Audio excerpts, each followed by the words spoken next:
另外一个上新的画面来关心台中大甲昨暗10点钟，有一个人强强弄入去铁轨路，互火车弄一个当场无命。详细情形，连线记者陈道仪来带咱了解。道仪。好的，主播各位观众，画面中可以看到有多名的员警呢，他们是沿着铁轨来回搜查，因为在4号晚间10点多的时候，这一辆刚从台中站出发的莒光号，10点25分才刚出站，突然就有人闯入铁轨，被撞击之后当场死亡。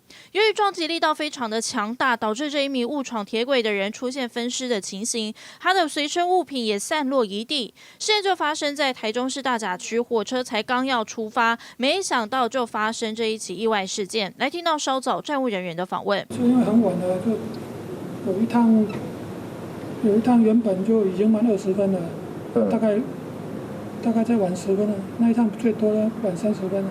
因为我们找了一阵子，因为报的路线跟我们找到的地方不一样，所以是等于火车一出去就撞到了吗？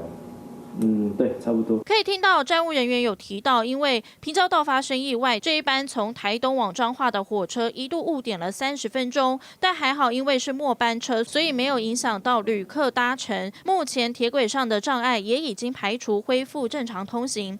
究竟这个闯铁道的人是自杀还是误闯，是男是女，一切都还有待警方进一步调查。以上是您掌握到最新情形，主播。